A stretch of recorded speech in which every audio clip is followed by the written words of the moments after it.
बिस्मिल्लाहिर्रहमानिर्रहीम। अल्लाहुम्मा सल्ली अला मुहम्मद व अला आलि मुहम्मद व बारिक वसल्लिम अलैहि। Dear students, today we are discussing different disorders of human body related to heart and blood pressure. So first one is hypertension. These topics are present on page 322 and 323 of your textbook. तो text book अपनी निकाल के बैठे, मैं भी आपको text book से ही पढ़ा रहा हूँ, आप भी निकाल के बैठे जी। हाइपरटेंशन बेटा जी आगे ब्रैकेट में लिख दें हाइपरटेंशन के हाई ब्लड प्रेशर, बल्कि नीचे लिखा हुआ है पहला हेडिंग बनाए सिम्टम्स। बेटा जी पहला हेडिंग क्या बनाए? सिम्टम्स, ठीक है ना जी। Symptoms, it is a condition of high blood pressure. फिर बेटा जी इफेक्ट्स ऑन बॉडी, दूसरे सेंटेंस का हेडिंग क्या बनाए? Effects on body, prolonged high blood pressure damages the lining of blood vessels, damages the lining of blood vessels जी। तो and also leads to the weakening of heart muscles, और heart muscles को भी कमजोर कर देता है ये high blood pressure, which have become thickened due to the continuous strain imposed on them.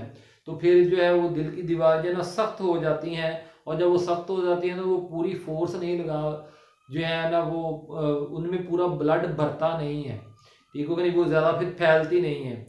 तो नतीजतन with the declining efficiency of the pumping action of the heart, blood may then be retained in the heart and lungs, खून रुकना शुरू हो जाएगा दिल के खानों में और लंग्स में, तो जो कि ज़्यादा खतरनाक हो सकता है, often leading to fatal conditions called congestive heart failure, मुस्तकिल किस्म का दिल का काम करना भी छोड़ सकता है, यानी कि ये आस्ता आस्ता बढ़ता है। अच्छा, ये अगर ब्लड प्रेशर को कंट्रोल में ना बंदा करे तो थ्रोम्बस फॉर्मेशन एंड हाइपरटेंशन। बेटा ये अगला disorder thrombus formation and hypertension. पहले थ्रोम्बस क्या है, किताब में जो है डेफिनेशन थ्रोम्बस की इज ए सॉलिड मैस, बड़ा ये अंडरलाइन करके सॉलिड मैस के ऊपर क्या लिख लें? Blood clot. सॉलिड मैस के ऊपर क्या लिख लें? Blood clot. और प्लग, प्लग वो चीज होती है जो किसी पाइप का, किसी नाली का रास्ता बंद करने के लिए, घरों में नहीं होता कि टूटी का उतारते हैं तो उसकी जगह पे एक लोहे का या प्लास्टिक का प्लग लगा देते हैं। तो प्लग जो है भी यहाँ पे किसको? ब्लड क्लॉट को ही। तो इज ए सॉलिड मैस और प्लग ऑफ ब्लड कॉन्स्टिट्यूएंट्स यानी क्लॉट इन ए ब्लड वेसल। तो दिस में ब्लॉक होली मुकम्मल तौर पर भी नाली को बंद कर सकता है, या थोड़ा सा बंद कर देगा और थोड़ा सा खुला रहने देगा। और only in part the vessels in which it forms. बड़ा यहाँ से अब हेडिंग आप बनाएंगे इम्बोलस। क्या बनाएंगे? इम्बो, EMBOLUS, इम्बोलस। तो it may be thrombus may be lodge, thrombus blood clot बना, फिर जहां पे वो बना था वहां से वो उतरता है, लॉज्ड उतर जाना, ठीक है ना जी। तो dislodged and carried to some other location, और किसी दूसरी जगह पे जाके नाली का रास्ता बंद कर देगा। बना किसी और नाली में, रास्ता खून का किसी और नाली में जाके बंद कर दिया, मोटी नाली में बना, बारीक नाली में जाके बंद कर दिया रास्ता जी। तो ऐसे थ्रोम्बस को इम्बोलस कहते हैं। तो system in which it case it is called an embolus. Thrombosis is the formation of thrombus, जबकि इम्बोलस फॉर्मेशन को क्या कहते हैं? Thrombo embolism. थ्रोम्बो इम्बोलिज्म, ये शुरू हो गया थ्रोम्बो इम्बोलिज्म। तो बेटा जी thromboembolism is leading cause of death in western civilization जो है। तो इसकी काजेस बेटा जी इरिटेशन और infection of lining of blood vessels, उनको कोई नुकसान पहुंचे तो उससे भी ब्लड क्लॉट्स बनते हैं।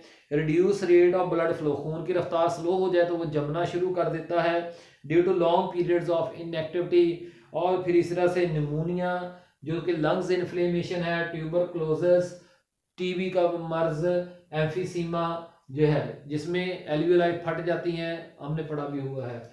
अच्छा जी, अब उसके बाद बेटा जी हार्ट अटैक। हार्ट अटैक को MI यानी मायोकार्डियल इन्फ्रेक्शन, दिल की दीवारों का हिस्सों में टूट जाना।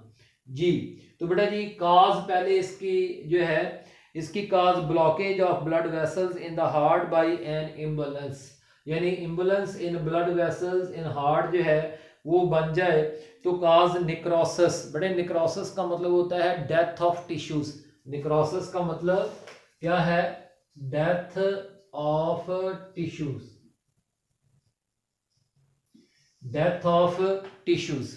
अच्छा जी तो ड्यू टू अच्छा जी तो और damage to the portion of heart muscles, a condition known as heart attack और technically myocardial infarction.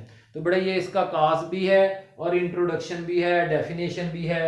Heart attack is due to disruption, दूसरी इसकी वजह कौन है? Disruption of control system. वो हमारा ऑटोनोमिक नर्वस सिस्टम जो कि एसए नोड और एवी नोड की मदद से दिल की धड़कन को कंट्रोल करता है, हार्ट बीट को कंट्रोल करता है, उसमें बीट खराबी आ जाए तब भी ये बीमारी हो सकती है। To heart beat system of heart with accompanying, और इसके साथ साथ अरिथमाइस। अरिथमाइस बेटा जी irregular heart beat, specially ventricular fibrillation. तो वेंट्रिकुलर फिब्रिलेशन से मुराद बेटा जी क्या है? Useless contraction, useless contraction of ventricles, of ventricles. तो वेंट्रिकल्स का टाइम नहीं है कंट्रैक्ट करने का, लेकिन वो कंट्रैक्ट किए जा रहे हैं, तो उनकी कंट्रैक्शन से थोड़ा कोई ब्लड आगे पुश होना है, लेकिन उससे जो है वो वेंट्रिकल जो है वो सुकड़े रह जाएंगे। ठीक हो गया ना जी? तो उसको फिर क्या कहते हैं? Ventricular fibrillation. जी बड़ी preventions we can avoid above mentioned situations, hypertension, thrombo embolism, heart attack। इनसे हम कैसे बच सकते हैं? avoid too much fatty foods, specially rich in cholesterol, यानी पकौड़े समोसे पराठे इनको ना खाएं। Maintain normal body weight, control blood pressure by regular walk and exercise, and do not smoke, और सिगरेट ना पिए मेरी तरह। जी तो अब मैं सिगरेट नहीं पीता हूँ जी। स्ट्रोक, बेटे स्ट्रोक का पूरा नाम है इस बीमारी का ब्रेन स्ट्रोक, पूरा नाम है ब्रेन स्ट्रोक। काज इसकी it is if the normal flow of blood is blocked by an embolus. Cause पहले इम्बुलेंस, ठीक है ना, यानी एक ब्लड क्लॉट बने किस में? जो है locally formed in A blood vessel in the brain, खून की किसी नाली के अंदर जो है आर्टरी में, आर्ट्रियोल्स में या कैपिलरीज में जब वो बन जाए, काजेज नेक्रोसिस। तो death of tissues of surrounding neural tissues owing to the lack of oxygen, this condition is called stroke or cerebral infarction। ठीक हो गया बेटा जी? तो इसकी सिम्टम क्या है? the symptoms of the stroke vary मुख्तलिफ हैं depending upon the part of brain. मसलन अगर दिमाग, आंखों वाला हिस्सा दिमाग का जो है वो डैमेज हो गया है तो अंधा हो जाएगा। ठीक हो गया ना जी? कानों वाला हुआ है तो सुनना बंद कर देगा। टांगों की मूवमेंट को कंट्रोल करने वाला हिस्सा डैमेज हुआ है तो टांगों को फालज हो जाएगा। इस तरह से जो है इमेजिन करें कि वो हिस्सा डैमेज हो जाए जो ब्रेन को कंट्रोल, लंग्स को कंट्रोल करता है, तो फिर बंदा सांस लेने से ही मर जाएगा। बहरहाल तो ये खतरनाक है। हेमरेज, बेटा ये हेमरेज का दूसरा नाम ब्रेन हेमरेज है। हेमरेज का मतलब होता है ब्लीडिंग, जब खून की नाली, एक देखें ब्रेन स्ट्रोक में खून की नाली के अंदर क्लॉट बन गया था, इसमें खून की नाली से में क्लॉट बनने से खून की नाली का फट जाएगी और खून दिमाग में फैल जाएगा। जी it is the discharge of blood from blood vessel, specially important in is the brain haemorrhage which result from bursting of an arteries supplying the brain when the walls of the artery be hard and losses its elasticity, high blood pressure would result in brain hemorrhage। जी काज बेटा जी हम पढ़ रहे थे if the it is the discharge of blood from blood vessels, पहले तो उसका बता दिया कि इसमें होता क्या है। खून दिमाग के अंदर जो खून की नालियां उसमें से खून बाहर आ जाता है, खास तौर पर brain haemorrhage which result from bursting, फटने से खून की नालियां जो कि ब्रेन को ब्लड सप्लाई करती हैं। When the walls of the arteries becomes hard, जब वो सख्त हो जाती हैं, and loses elasticity, और वो फैलती ज़्यादा नहीं है, तो फिर उनके वो उनमें खून आता है लेकिन वो बाहर को नहीं फैल पाती है क्योंकि उनमें इलास्टिक टिश्यू नहीं है। ठीक है ना जी। फैल गई हैं तो वापस नहीं आएंगी, तो खून की रफ्तार क्या हो जानी है, स्लो, और वहाँ पे ब्लड क्लॉट बन सकता है।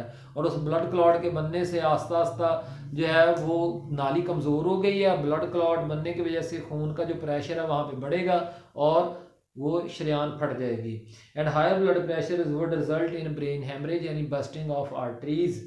जी कंट्रोल कैसे करना है, to avoid brain haemorrhage the blood pressure must be controlled with narrow limits, वही 120 to 80 mm ऑफ मर्करी जो है जी। इन बड़ा जी फिर एक दफ़ा preventive measures in almost all above mention problem, यानी ब्रेन स्ट्रोक ब्रेन हेमरेज से बचने के लिए it is important to take the following preventive measures in जो है अवॉइड जो है in law of less cholesterol in our food, maintenance of normal body pressure, do not become overweight, do not smoke, do regular exercise and avoid stress and tension.